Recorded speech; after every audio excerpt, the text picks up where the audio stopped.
Hello, welcome to Prove All Things. I'm Jeff Reed, and I'm joined with co-host Mike James today. How you doing, Mike? Hey, Jeff, doing well. We're getting a little rain here today, so we need it. We've got a drought out west. We had some good rain in Mm-hmm. December. Things were looking good on the rain table, the water table here out west. But then for the last 30 days or so in Southern California here, we've had no rain Mm-hmm. at all to speak of. But today we're getting a little, and we might get some next week. So that's good. Oh, that sounds good. Yeah, we're just having this is a normal winter here in Atlanta, so it's cold. Sometimes it's warm. Sometimes, and we just don't really know until to check the weather that morning Hey, to we figure got that out. into we got in we got into the high 80s in the last week, so I'm not used to that in February, man. Coming from back east. Yeah, that's really nice, really nice. Yeah, I do want to welcome everyone who's watching us on YouTube, Facebook, or Twitter, or if you're watching us in our CGI Digital Network app, or on our website, or on one of our television apps. We thank you for joining. Or if you're listening later on a podcast, we're also glad. We are now. This is we're starting our second year now with this program here. Wow, that's great. That's great. We're getting a lot of feedback out there Yeah. too. And one Mm-hmm. thing I want to say, Jeff, the name of the program is Prove All Things, folks. Yes. But please understand that's just the title of the program. Within an hour's time, we cannot prove everything on a specific subject. So please keep that in mind when you provide us feedback. I love the feedback. Please continue to give it to us. It gives us new ideas for programs. But please understand that we're just trying to bring subjects to mind, have conversations about them. And then in the end, folks, you've got to prove these things to yourself. You've got to look in your Bible, look at the various resources that can help you understand your Bible, to make decisions for yourself. And hopefully we can assist in that endeavor. But again, we're not going to try to prove everything on every program. We're going to have conversations, bring people in on various topics, and have discussions. So I just wanted to make that little editorial comment here due to some feedback I've received over the weeks, Jeff. Okay. It's like, well, you haven't proved anything yet, huh? Well, I do. We appreciate comments, and we really look forward to any comments or criticisms of the program. And I like people who let us know if there's an echo or there's some kind of technical problem, because we're doing this live. We're on our computers, and so we're not going to be able to tell what problems are until afterwards. But we do thank everyone who's out there, who's a part of this community, who's helping us make this program the best that it can be. And so we're grateful for those out there who are helping in that regard. I do want to make an announcement that the website, the CGI.org website, has been redesigned. And I want to go over some features of it. It's really simple. It shouldn't take but a couple of minutes. Maybe you have some questions. Maybe you'll be the one who's not familiar with it. And if you have any questions, Mike, we'll look at that. But I just want to do this before we bring on our guest. So here is the new website, and you can see that it's been simplified from our previous website. And the goal is we want to make it as simple as possible especially for those who are new, who are coming to the truth to get to things. And so we've got it down to our home app, which is right here, a page about our app, the media that we have available, things that we're doing as part of our ministry, contact us, and also search, where you can search through the media. And then, of course, donate for anyone who's willing to partner with us in Hey, Jeff. proclaiming the gospel. Yes. Quick question. So I notice you've got less menu items up at the top. Are Yes. all the previous menu items encompassed somewhere in those new items now at the top? Right. Yeah. So, for instance, like the armor of God, I was like, well, the armor of God you're going to get to several ways, but it's right here under our ministry for armor of God. But generally, you can come down here. In the first few buttons, you have our live webcast, which most people come for. The media will get you to the armor of God. Will get you to prove all things, Bible study, sermons. This will get you into everything pretty much. And then you'll have on the side literature, international news, things that you can select, which makes it easier going through, because we have a wealth of information. So we wanted to make it easier for you to go through these things rather than being all stuck up here in the menu. And you can, go to about our mission and beliefs or different churches and stuff, and it should be definitely organized. So everything's still there. It's just now in less items at the beginning, and trying to get people what they're looking for. People are looking for live webcasts, they're looking for media, they're looking for a congregation. And then the Armor of God program we'll highlight one every week, and you'll be able to watch the Armor of God program and click on there. Some of the blogs that we have written here, and then some links to our youth pages that we have. So this is really simple. On the bottom, we have some if you're looking for our store, Armor of God, Prove All Things, Bring on Sabbath, Feast of Tabernacles, there's some links on the bottom. And then we have our down on every single page now in the footer will be our Armor of God on the web. That's our current one that we're featuring every month, of like this little short 10 to 15 minute little hard hitting program about a particular topic that we have. That shows up on our entire website now instead of just the front page, and so that should be able to reach a wider audience. Any questions, Mike? No, it looks pretty self-explanatory, Yeah. Jeff. I clicked on one item down below. I think I have to click on the picture instead of the text on. So that was, but I was able to figure that out pretty quick. So in the design, you can either have people click on the text or click on the picture. But I figured it wouldn't take but a second for people to realize that, and after that, you're good to go. Click on the picture. And then it's also kind of looks like an icon. So again, I just wanted to share that with everyone. And again, I'm always open to feedback. So if you have any feedback about this website, you can send it to jeff@cgi.org. Because I've taken really all the feedback and all the data and all the information since I've been working on this for the last 9-10 years. And kind of I've taken everything I've learned and everything that people have requested and looked at, and we try to make it in a very easy to navigate, easy to get information out there, especially because we are proclaiming the gospel of Jesus Christ to the world. We want that to be as effective as possible.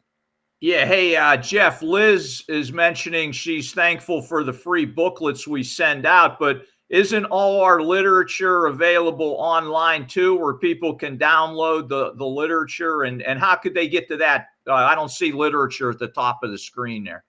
So if you want to get to our literature, it's under media, and there's literature. Okay. And right there, and under the first media, it's going to be video and audio literature, and in everything we have is right there in the literature section. Okay.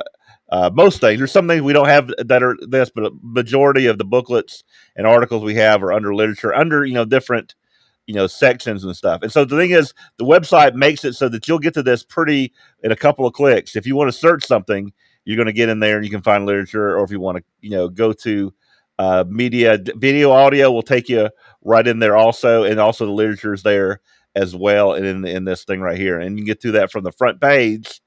From the front page, it's just right there when you go to the media, where it says video, audio, and literature, right there on the front. Okay, cool. And take you right there, that button. So again, trying to make it as easy as possible to get where you want to go, and maybe several ways to get there. Again, that's why I give me some feedback if you have any problems, seeing the opportunities to make it better. We're always looking to do that. Okay, very good. All right, all right. So I don't want to delay any longer. I want to, I'll let you introduce our guest, Mike, who's joining us from Nevada. Yeah, out your way. Out west. I just found out he was in Nevada. He used to be in New Mexico. And, I met Bill a number of years ago at the Common Faith Network feast site down in Florida. So he could tell you a little bit about that feast site maybe. And he's a psychologist by training, and he's got his own website. He's got his own ministry. So without further ado, we got a new guest for you here today, Mr. Bill Jacobs. So, Bill, why don't you introduce yourself to the audience, tell them a little bit about yourself, some biographical information, and then we'll start talking about the ministry, okay? Yeah. Good to have you join us, Bill. Thanks a lot. Thanks for having me on. It's great. I really appreciate not only the opportunity, but what you guys are doing and to spread the gospel and to make more people known about our little corner of it. So Bill Jacobs, he graduated from Ambassador College in 1968 and was in the ministry from that time. Now, again, so we have a new audience and stuff. So a lot of people, they're surprised not won't even know what Ambassador College is. So could you explain what that is to our audience? Yeah, Ambassador College no longer exists, actually, but back in the day, it was a liberal arts college supported by the Worldwide Church of God. I first learned about it from listening to Garner Ted Armstrong and the World Tomorrow program on the radio when I was a preteen, and got accepted and went there, and probably one of the best things that ever happened to me in my life. And so my first ministerial assignment was in Little Rock, Arkansas. I stayed in Arkansas for 12 years and moved to Erie, Pennsylvania, then wound up back home in San Jose, California, and then went to Pasadena, California to operate the church's youth program, YOU. Then I moved to Albuquerque, New Mexico, 1995, and pastored there in the United Church of God. And in 2004, I completed a master's. Sorry, 1999, I completed a master's degree in counseling, and went part-time in the ministry for the church and got a job as a school counselor. So I have a lot of experience working with children. And I've always had a soft spot on my heart for the kids in the church and children generally. And in 2004, when I got my counseling license, I also started Life Resource Ministries with my wife. She does the bookkeeping and all that stuff, and I do the creative part of it. Mm-hmm. So tell us, so Life Resource Ministries, that is your ministry currently today that you are actively involved in? Yes, that's right. I'm no longer a church pastor. I work in Life Resource Ministries, and I have a private counseling practice at the same time. Wonderful. So in 2004, we started Life Resource. We created a website, and I started creating audios and later some videos about topics related to the website and the ministry.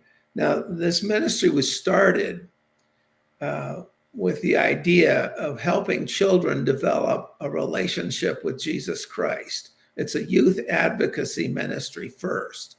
If you go on the website and look at it, it looks like a Christian living ministry. And that's because I learned along the way that children are dependent on adults for their spiritual feeding. God has kind of handed that off to the adults to do that. We stand in God's place.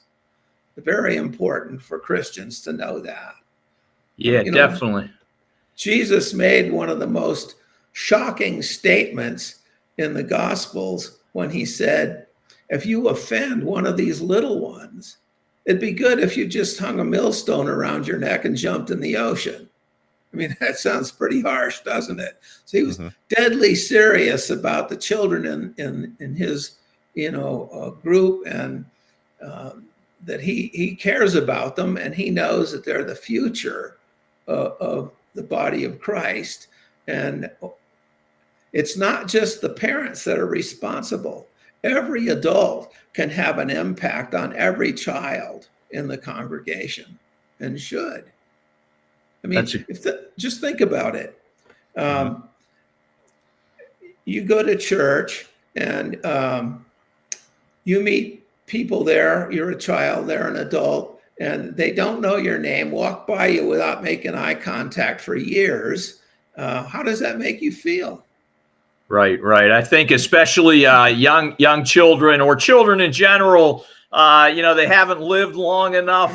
They don't understand the world as we understand it as adults. So whatever you are, putting out towards them or not putting out is going to have an impact on them. I can remember the first time I raised my voice to my daughter when she was, 3 or 4 years old, and she started welling up with tears because I hadn't raised my voice to her before. And I was like, oh my goodness, I didn't realize that just raising my voice would have that impact on her.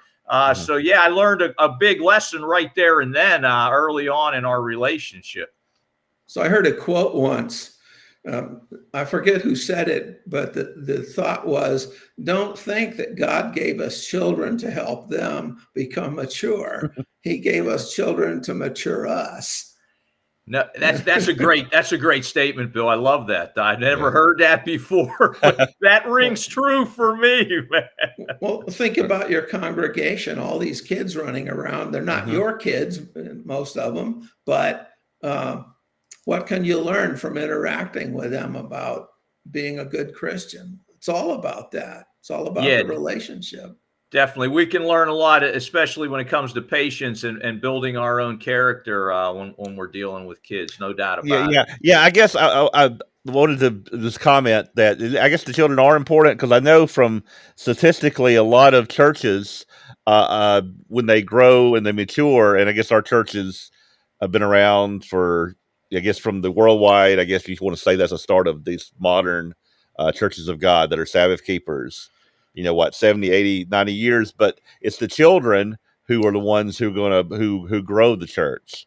And if the children aren't there, the church will probably fade away and it won't be as much. It's like, I think the Mormon church, they don't really they go around door to door, but they're not really good at getting people door to door. It's just that they keep growing it from the inside to grow their church. And you know how they do that in their congregations? They don't really have full-time pastors. It's all member led, and kids are a big part of the Sabbath service. And I don't mean cleaning up the trash and making the coffee. I'm talking about doing presentations to the whole group. They're all involved in that. And interesting. Everybody knows that. That's really interesting, Bill, because, I think about my daughter and, she's 13 now, going on 14 soon. And she's not as enthused about going to church with me as she used to be. And I think that you're hitting on something there, that involvement aspect. I'm looking around at the church. I visit various churches. And again, our numbers as far as teens and young adults are really low from what I'm seeing. And what do you think are some ways that we can re-engage our young adults, our teens, to keep them interested and keep them involved in church?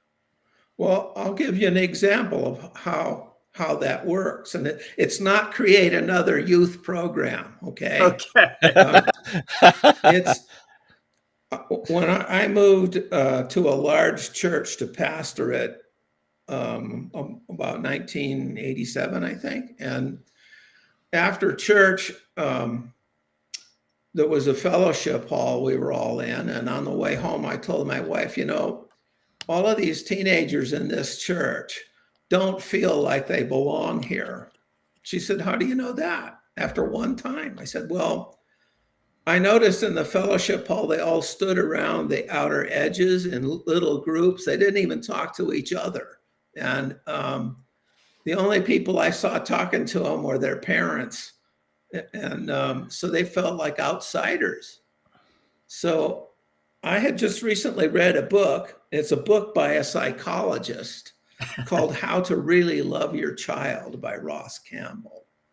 And he says that you can take kids places and buy them stuff, and that does not prove to them that you love them. Eye contact that's positive, time spent with them, being non-judgmental, physical contact that's age appropriate and socially appropriate.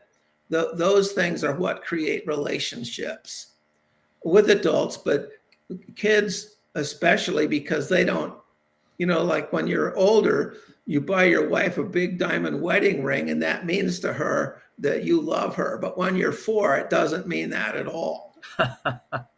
So I set a goal for myself. I never let a teenager walk by me, even if I was talking to an adult, without acknowledging their presence. If it was a guy, I might chuck him a little bit, you know. Mhm. And if it was a girl, I might pat her on the shoulder. She walked by if I couldn't break away from the conversation, but I'd just reach out. If I knew their name, I'd call it. That's a great point, Bill. And I got to tell you a quick story on that specific point. Back when I was in Maryland, the group that I was with there, I remember a couple having brought a couple teenagers to our meetings. And after a few interactions with them, I would discuss things with their teens. I would say hello to them. I would interact with them after services. And something the mother said to me was that she had been at another group. They were kind of church hopping. And she said she was so happy that I was engaging with her teens as kind of the leader there, or the person who spoke more frequently than other people, because she said that didn't happen at the other places they were visiting, that the teens were not engaged with, were not spoken to. And so that really impacted me early on in my ministry, to keep that in the back of my mind, to always try to engage not only the adults, but also the children and teens who were there. Yeah, I've noticed that you really do make an effort to connect with kids, and that's inspiring to me. So anyway, during the course of the year, the guy that was running the youth program in that church resigned. So I took that job. So all the kids got to know my name and I knew theirs. And after about a year of being there, I gave a talk at church about the youth group.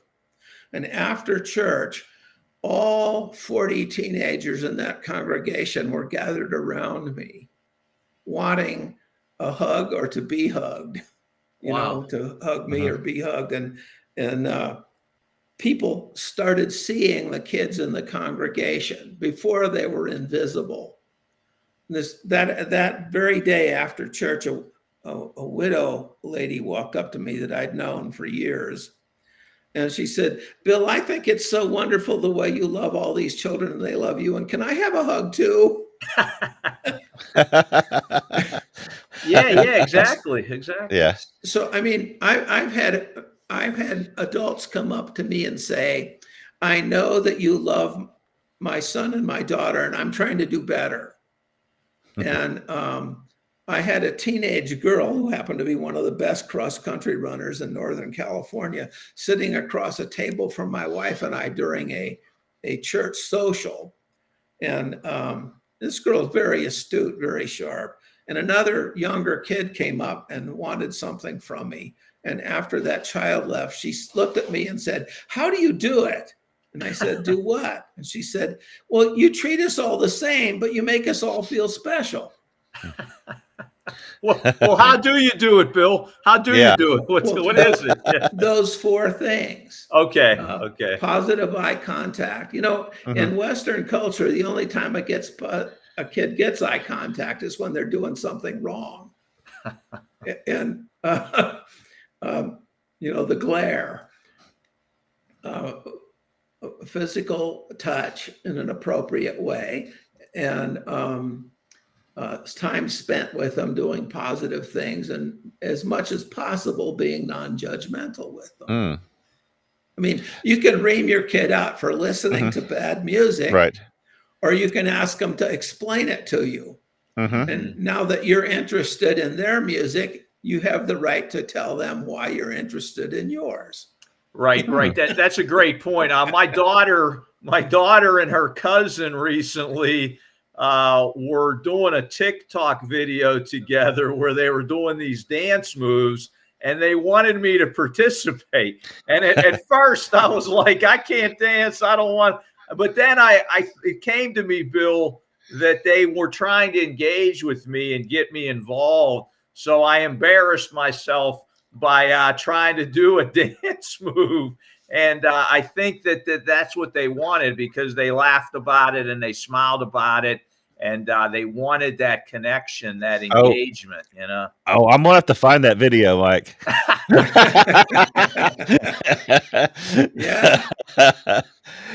So I guess on your website, do you have these resources, or you have like the four things? Are they on the website as for like reference for someone to go look at, or what kind of things, materials, or what's on the website to help people in regards to this?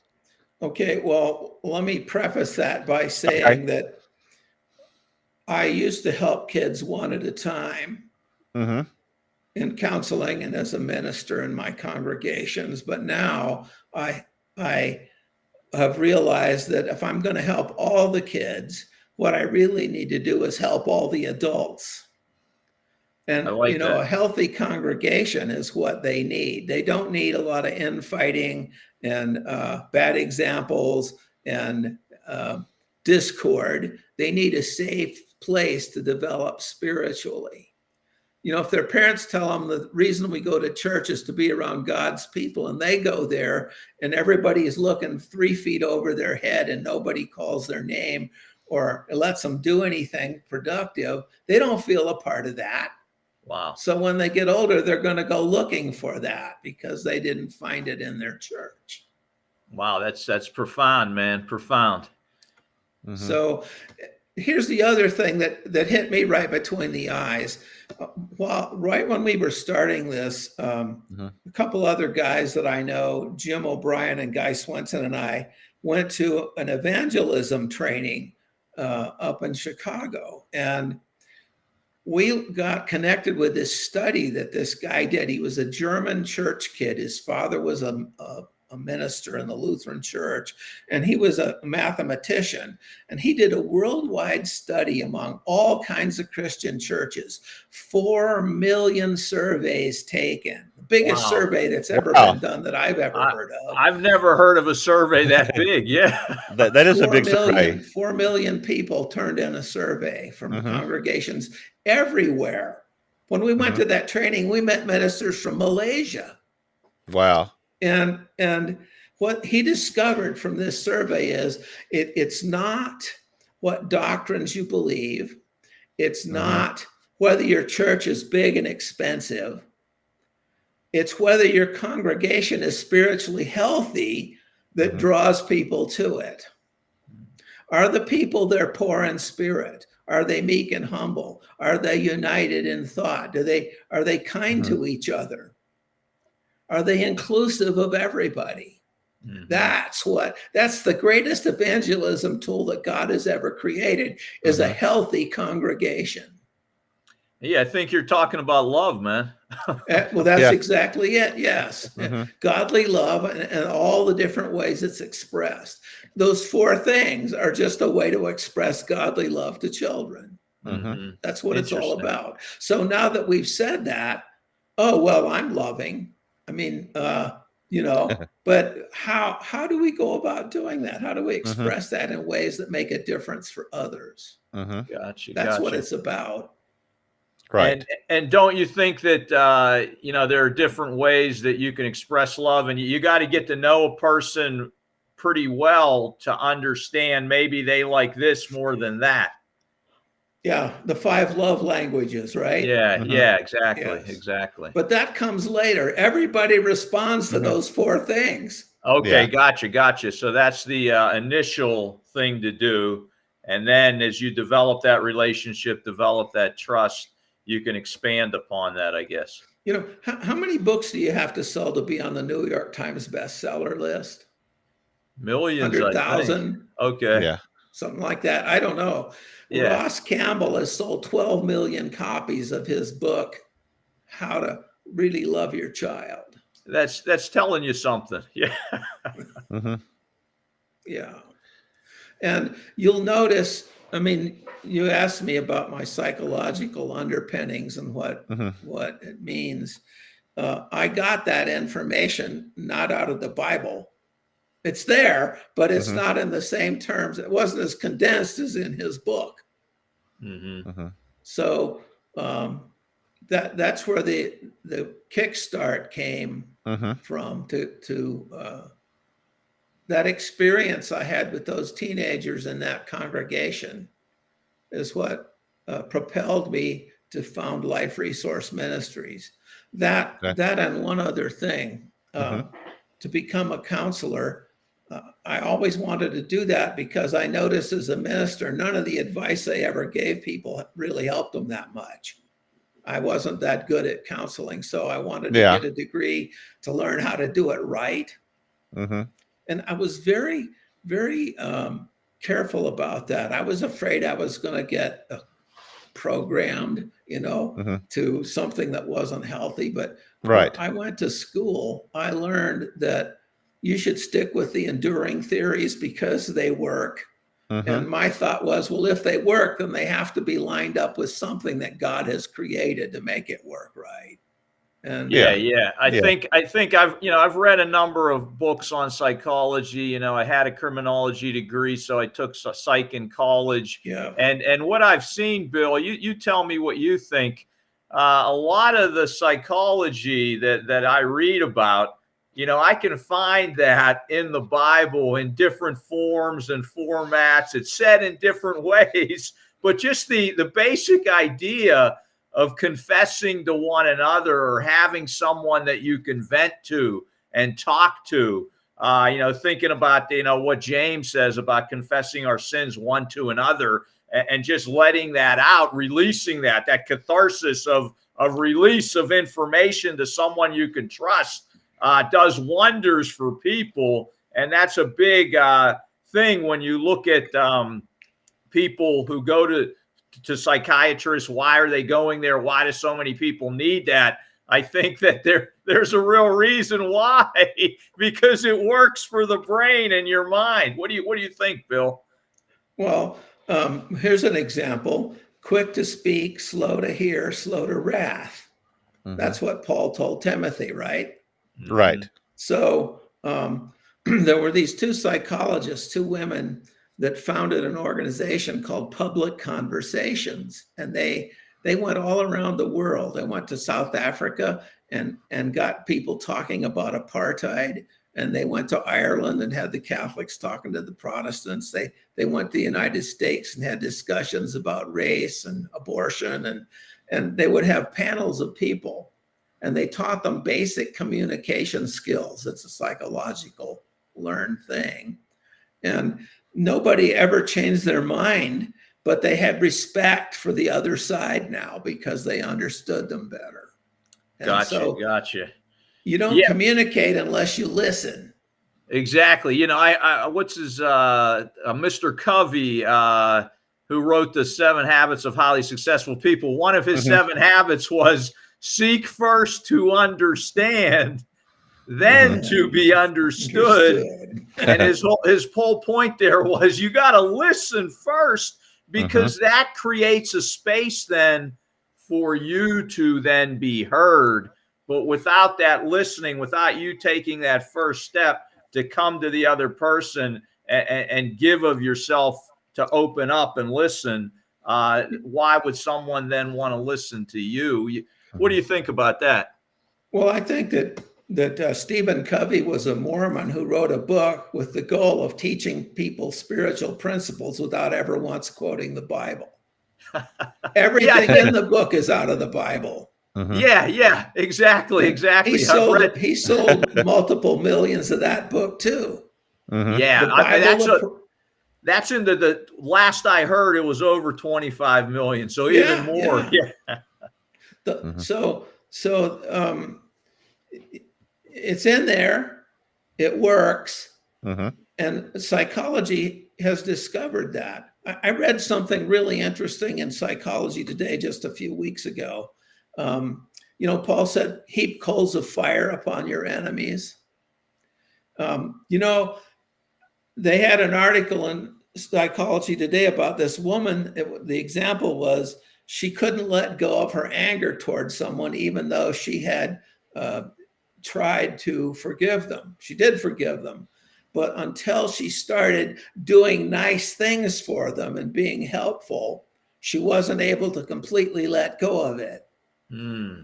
So what Paul told us to do doesn't just help um, the enemy, it helps us to have a better Right. attitude about things. That's a great Mhm. point. That's a great point. If you can really love your enemy, you know, that Mhm. counterintuitive idea can confound that anger that the other person may have, or that hate that the other person may have, if they're not a psychopath or something. You know, it can start to turn them even a hardened person. I think it can assist, you know, in Mhm. waking up. And since you mentioned that term psychopath, and since Jeff asked me what kind of stuff do we have on our website, Mhm. um, I have a series on there called Mental Health in the Bible. And it's sort of an ongoing series. I think there's 30 episodes to it right now. Let's Mhm. see, you got it on the screen. So if you click on We go back to your homepage. Okay. presentations, they're right at the top. Yeah, by Okay. series. All right. Yeah. And then you go down and you find mental health. It's alphabetical. Okay. Uh, Mental health in the Bible, yeah. and I can just view this series. Yeah. So there's mental health 20. Maybe there's only 20 in it yet, but I'm still Okay. working on it. So you can go back down chronologically backwards, and Mhm. there's all kinds of stuff in there about depression so what's that good for? Well, if you got a problem, you can look and check and see if you might find something about it, or if Mhm. you run into somebody you can't understand, Right. like somebody that's mean and doesn't care about others, you probably would find them listed as either narcissistic or a psychopath or antisocial or something like that. All So right. it's a way to kind of um, see that a lot of the people in the Bible actually had different mental health issues. We talk about it in that series, but mostly we show how that the stuff that psychology has found out by doing studies, as long as they're not funded by big pharma or something like that, you're going to get some pretty good information about why and how people act the way they Okay. do. Yeah, I have a question, I guess, and I know as a pastor, I do give advice to people, but again, I'm not a counselor, and I'm probably have given some things that weren't good advice. So I tried just to keep it or refer somebody to an expert on something. But I did have someone uh, who was that I was talking to at one point, and I kind of want to get maybe your opinion of how to deal with this. And this is a person in the church who's in the church, but has like some strong grievances against a couple of people in the church, and because of whatever interactions happened between them, the person told me I cannot forgive these people.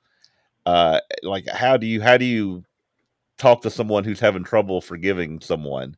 Is there something biblical? What would you do as a counselor for that? If I say, hey, I'm having trouble forgiving someone. Well, but if you look at what Paul said and what they said in psychology today, the key to that Yeah. is to start doing nice things for that person, even if you can't feel it in your heart. And So it's that okay. will, So the advice could be like you just need to start acting nice toward that person, even though you well, don't feel that way. make it till you fake it till you make it, right? Okay. Uh, but Yeah. at least you're doing good then, right? Even if you don't feel it, but the feeling comes along with the Yeah. behavior. Yeah. I know. Even though we are Christians, sometimes we do have those feelings, and we gotta work through those things You and think? I stuff. mean, for Yeah. Yeah. years Yeah. we've Yeah. denied that. For Yeah. But years we've denied that, but that's the reality. yeah, Yes. I mean, God's Holy Spirit will help us if we're willing to help ourselves. I guess in a sense, we gotta work on those Well, things. just because you have the Holy Spirit doesn't mean you don't need to cultivate it. Hmm. Right, right. Yeah, You got yeah. to I can yield to think. the impulses of it. Right. And sometimes there are blocks that won't let us do that. Hmm. But the answers are always in the Bible about how to handle those things. Hmm. So if we just do what God says Hmm. and keep being nice, good things are going to happen as a result. Even if they never forgive us, at least Right. we tried, and we tried to make the world a better place with that one person. Hmm. It's always a good thing. Definitely, Definitely. Definitely. That's good advice. So again, so your website could be a resource for folks who are trying to help other people. I mean, you have things that could help me as a pastor to learn how to better give people advice. Because I Well, guess you mentioned that for so many years, pastors in the churches gave bad advice, and some well, probably I just still said do a I lot. did. I Or didn't you say did? Okay, others. okay. Yeah. In general, So that's people believe they've gotten a lot of bad advice. I would just say that. I'll answer your question Yeah. with something that happened to me. Okay. In one of my pastorates, I had a little girl that had been mistreated, and some of the members told me about this psychologist that they'd gone to. So I called him up and I said, "Can you see these people, this girl?" He said, "Oh, I'm totally full." He said, "But I might be able to help you help her." He said, "In our county years ago, they used to have a program where the therapists helped the ministers because they knew they were the guys with the feet on the ground." And I said, "Well, how would that work?" And he said, "Well, every morning at 10, you'd call me up. And for 5 minutes, you'd tell me what's going on. And for 5 minutes, I'd tell you what to do." And I said, "Would that work?" He said, "Well, it has in the past." He said, "But Bill," he said, "you're a minister, right?" I said, "Yeah." I said, "Okay, so no sermons, no advice, no preaching, no judgment." I said, "Well, you just took my four main ministerial tools away from me. What do I do?" And he said, "Well, you're going to learn a whole new way to help people. And it starts with listening." And I said, "Well, how will that help?" And he said, "Well, let's say your little girl says, 'I feel guilty.'" He said, "Well, you just noodle that around with her. What does that feel like? And what makes you feel that way? And just talk to her, let her talk about it, ask her questions and get her going on it. She'll figure it out." And that doesn't work in every case because sometimes people come and ask us questions that aren't really about mental health stuff or relationship. They're about how to handle finances or something, physical stuff. So sometimes we need to give people advice or about how to conduct church in a good way. But when someone is troubled about something, listening is better than talking. Right. I totally agree with that. I've had some issues with my daughter where she's upset, she's angry about something, and when I ask her, she's not ready to talk about it. But what I do is I'll say, when you want to talk about it, I'll be there to listen. And that has opened her up later. There may be times when people are not ready to talk to us, and we keep pushing. And I think we need, like you're saying, non-judgment, just back off, let it go, and let them know that you're there whenever they're ready. Because I've been angry sometimes and I didn't want to talk. I wanted to be alone. Okay. I could talk later about something, but in that moment I was not there. And I think that's another thing to keep in mind, to allow that time to pass sometimes, to wait for people until they're ready to come to you and talk to you. And what helps them get ready is those four things. Good point. Good point. Hey, I've got to go to the drugstore, ride shotgun with me. Just an opportunity to be together. It's not formal. It's not, we're going to talk about something heavy. It's just, let's hang out. Yeah. And just to be present with somebody. Yeah, that's it. Presence. It's not that you have to figure out all the issues of the world in that conversation, but just the fact that you're there gives more opportunity for a person to then feel like, hey, they can just say whatever they want to say. I've noticed that in my friendships, that the time I've spent with people or the length of time that I've stayed involved with people, I can talk to some people that I've known for many years, and we may not have had a conversation in a number of months, but because we have all that past history, when we re-engage, it's just like flicking a switch, and we're able to talk about whatever. So Yeah, I would. I'm kind of new to, I guess, being a step parent. I've been a step parent now for a couple of years, and I tell you what, that's a learning process in itself. Being a step parent, and also during the time we've had COVID, and we've had the staying at home and the isolation. It was, I guess, for Connor here, it was kind of a tough time because he couldn't go out and play with friends. He couldn't see people. At some point, he wasn't even going to school. He was just online.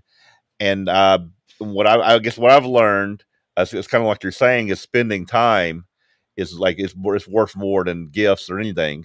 In that, we have family time. We have a family dinner where we're like, because I like to use my phone, but I'll take the phone. We'll put the phone away. We'll talk to each other and pay attention to each other, and that means so much for him. And I think we've seen now that we're coming out of this, and he's able to make friends and stuff. That being able just to give him that time and knowing that we are paying attention to him, that we're not on our phone halfway listening to him. That's and been he's not helpful. on his. Yeah, and it's not on his, and that's the agreement we have, right? I'm not on my phone, and you're not on your phone. We're paying attention to each other, and it really goes a while to really help me as much as it helps him. I think as far as being a family, because again, this for a lot of people, these last couple of years have been tough. And then there's a lot of mental health issues that are rising, a lot of drug use that's rising, and it's just if there's any time that we need to really think about the children, it's probably definitely now because they are probably being overlooked a lot during this epidemic we're having. When you smile at somebody and shake hands with them and tell them your name, your blood pressure drops a little, your heart rate slows a little. Mm-hmm. You get a shot of human growth hormone into your bloodstream, which is always a good thing. And you don't get any of that when you're on your phone or on social media. And so people are gradually losing the ability to connect on a human level with each other. I call it anti-social media. Mm-hmm. Hey, I like that, man. That's a good one. Yeah, I get it. Hey, did we put the website up and address like what's on there, Bill's website, Jeff? I was going to try to get back to that. We haven't got to there yet. We put a little bit up there for a little bit, but okay, got it. Okay, I was off screen for a little bit. I had to come back in, so I just wanted to check. Yeah, we put up there for a little bit, and there's the website right there for those interested. If people want to sign up to for our mailing list, it only comes out every 2 weeks. We don't pester people, and we only put it up when we have something new to offer. So, and everything's free. So we get that email. That's how Mike found out about Life Resources. He asked me, "What is this?" when I sent him an email. I don't know how he got on the list. I think he signed up and forgot.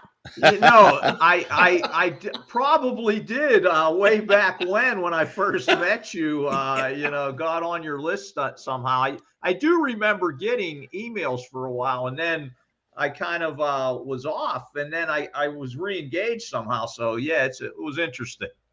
I don't know how that worked, but I'm glad you're back. Well, you find if we have a public email, like we have the email that we give out on the show, I get signed up for all kinds of stuff, with that email because of that. But that's what happens. Yeah. So a little bit more about what's on the site. Yes. All kinds of stuff about parenting. I've got 2 big series about that on there. Marriage, the core fundamental undergirding principles of marriage. If you don't know what it's supposed to be, how can you make it good? And so what are these little blocks we see on the screen right now? Each one of those is a series that I've done. Okay, so when you say a series, are you speaking for 10 or 20 minutes, or what's going on inside of those? I try to hold it to 30. Sometimes they go 20 to 40. When you're not on TV, you don't have to hold it to a specific time, but trying to control it to under 30 minutes so they're listening. People download them and listen to them while they're in their car or jogging. There are transcripts that you can download so you can read it if you don't want to listen to it. You can listen to it online. the website. It's a WordPress site, so it's phone friendly right out of the box. I don't have to have an app. Just go to the website and you can read everything off your phone. So we've got that. There's one I did on spiritual warfare that has really been helpful to a lot of people. Got huge positive feedback on that. It's about the lies the devil tells us about ourselves and how to counteract that. Give us an example. Give us an example. Okay. When I do a kind of therapy called EMDR, and one of the questions I ask is, when they're talking about something bad that happened, and I'll say, if you don't mind, what does EMDR stand for? Oh yeah, that. That's a new therapy. It's been out since about '85. It's having huge effect. EMDR stands for eye movement, desensitization, and reprocessing. You know how when you sleep at night, your eyes go back and forth under your closed lids? REM sleep? REM sleep. Yeah, I've heard of that. Yeah. Well, we knew that happened, but we didn't know why until we had brain scanning.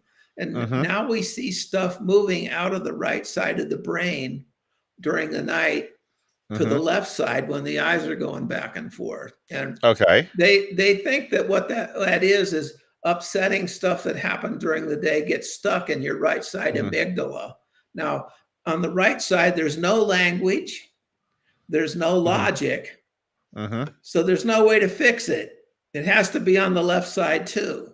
But if it gets stuck over there, then it just makes you feel bad or angry or short-tempered or depressed or whatever. And so it moves over to the left side where it should have been put to begin with, It should be on both sides in your cortex, not down in your amygdala where it was created. And so it gets moved over to the left side, and you wake up in the morning, and even though nothing has changed about what happened yesterday, you feel better because it's been processed. What's interesting about what you're saying, Bill, is I can recall, maybe having an argument with my wife the day before or late in the day, and waking up the next day, if I had a good night of sleep, and I'm just like, I'm over it. It's like gone. I don't have that charge anymore for whatever was occurring the day before. So I just throw that out there as something that just made sense to me with what you're saying there. Yeah. Are you saying like dreams, some kind of like when we're dreaming, because that's REM, REM, we're kind of processing the ideas and the things that happened. I know sometimes dreams for me are therapeutic in the fact that I'll be dreaming about something that's frustrating, and I'll be able to confront it in the dream, and or wake up going, oh, I really, so it kind of, I find dreams to be very therapeutic in that sense for me. REM dreams happen within an hour after you go to sleep, roughly.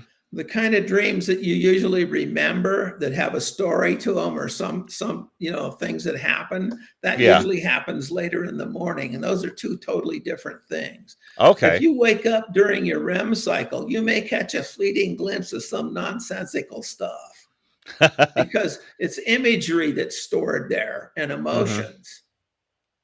And so there's no context for it. So you said REM sleep is just all that stuff just processing and going there and moving over, and so if you do wake up, that's where you're like, I was just nuts, Okay. With EMDR, go ahead. I'm sorry for taking you off on that tangent, man. Well, I want to say one other thing about that. Yeah. When you put somebody's awake and you focus their mind on a specific difficult incident from the past, and then you start the REM cycle, it's much more powerful than when you sleep. I mean, I've seen things that I could only call miraculous happen as a result of that therapy. Wow. I had this guy that he was driving down the road with his daughter in a big SUV, and a car pulled out in front of him and they hit it. And there was a girl in the back seat that wasn't belted in, and she was ejected and killed right in front of them. Wow. And Oh. he had a terrible case of PTSD from that. Mm-hmm. And that was because he had a terrible childhood. Mean drunk father, mother ran off, left with grandparents who were the reason his father was a mean drunk. And so he came in one day after about 15 sessions, which is a short number of sessions for something like that. Mm-hmm. And he said, I think I'm starting to feel better. And I said, what makes you say that? He said, well, we sat down last night, my wife and I on the couch, and we looked at my family album. And when I put it down, my wife said, do you realize that's the first time you've ever been able to look at that without flying into a rage? Wow. Wow. That's pretty And he heavy, said, I man. actually enjoyed it. So one of the things that REM and EMDR do is it helps put things in perspective. And one of the things that he learned from revisiting all that while his eyes were going back and forth was that it wasn't all bad. It's just the only part that got stored and stuck was the bad part. And doesn't that have something to do with the fact that the amygdala, where the emotions reside, the memory of that's the first thing that the brain engages? Like when you have some type of thing coming to you, that's the first thing before the neocortex can get involved and engaged, right? Yeah. And if it gets stuck there, and what happens is when something is happening that's overwhelming to a person, and Mike, when you were 2, it was easier for things to get stuck than your age now. So babies are easier to traumatize than adults are. Oh, so heavy, a lot heavy. of that happens when we're young and nobody even realizes it's going on. But, there's a good book by I forget the fella's name. The title is What Your Childhood Memories Say About You. That was. I'm not saying that that's the answer to everything. No, it isn't. But the main point he was making was, as children, we have not experienced enough of life to be able to deal with the psychological things that are going on in our brain. But for example, you could traumatize a kid with a loud noise or with something you say or do that a 30-year-old would not be traumatized by. But because they're only 8 years old, there's going to be an impact on the amygdala because of that is going to continue to deal with that person throughout their lives until they come to a realization of, hey, I probably have a feeling about this due to this experience from back then. And once they can conceptualize that, then they can begin to overcome that. So when that happens, when things aren't stored properly in the brain, it's because somebody's been overwhelmed, and the part of the brain that stores memory, we think, starts to malfunction and either makes flashbacks, which are just a part of a memory, or it leaves it stuck in the amygdala where it can't be processed. It just stays there. And so as stuff like that accumulates, it keeps getting worse and worse for people as they get older. Wow. Okay. So EMDR moves that stuff over. It rewrites the memory network in an adaptive way. So we can say, well, they weren't mean all the time. Or, I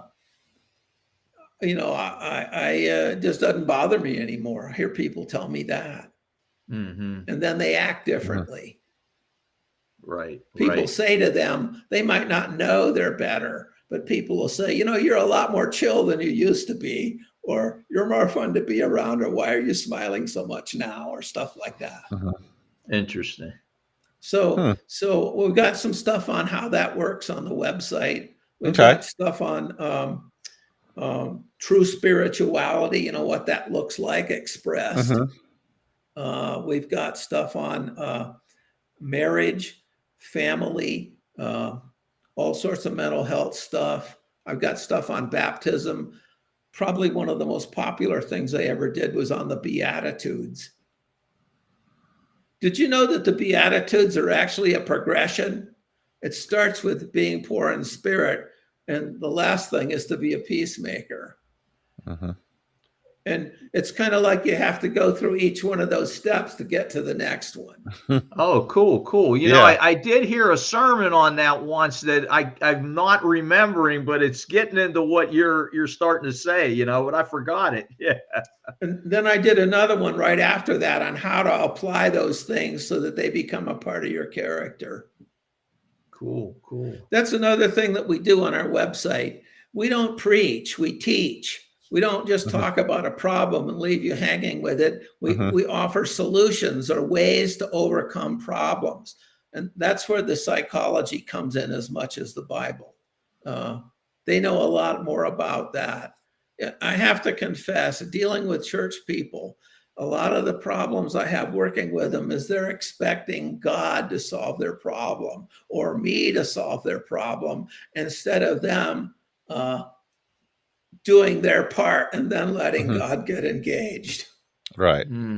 That's a Not everybody great point. now, not everybody, but the people I see are the ones with the problems. And quite often that's the reason they're waiting for something to happen instead of jumping in there and making it. Yeah, I think you're hitting on something there, Bill. The idea that we have to experience things, that God allows us to be impacted by things in life so we can experience it and then really learn from it. I think that, you know, people can read a book, people can see something playing out in front of them, but experiential learning is probably the best type of learning, and it leads to the greatest impact. Absolutely. Some psychologists believe you can't learn things any other way. I don't believe that to be true. You know, Right. Bible Proverbs tell us that you can hide and watch and learn. Yes, I agree. But experience is for most people, unless you are what the Bible calls a fool, helpful. Yeah. Definitely. For sure. I've been foolish for a long time on a lot of issues, so I know a lot about that. That's what makes you so smart now, man. Well, we all learn by what happens, right? That's Right, what you're saying. right. Yeah. All right. Well, we are over an hour here. Do you have any closing comments you'd like to make, Bill, before we leave? And definitely, it would be great if you come back and maybe we could talk about a specific topic. You know, that you know, there's some things I would like to ask about these specific topics, but I know we're kind of looking at it in general right now. So definitely, Well, I think I'd just like to invite those that are interested to sign up for our email so that you get, and you just go to the website and there's a contact us button at the top and you can just. And that's liferesource.org on the screen there, Bill? Yeah, that's it. That's all there is to it.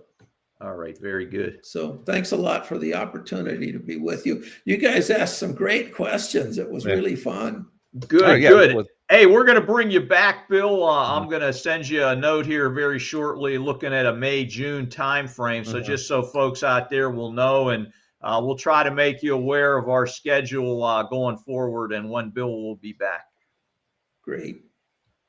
Yeah, that sounds great. And again, if you know, so maybe we can get the topic from you in advance, so that maybe people out there can get some questions together about that topic in our audience. We'll let people know in advance about that if it's a specific you know, subject.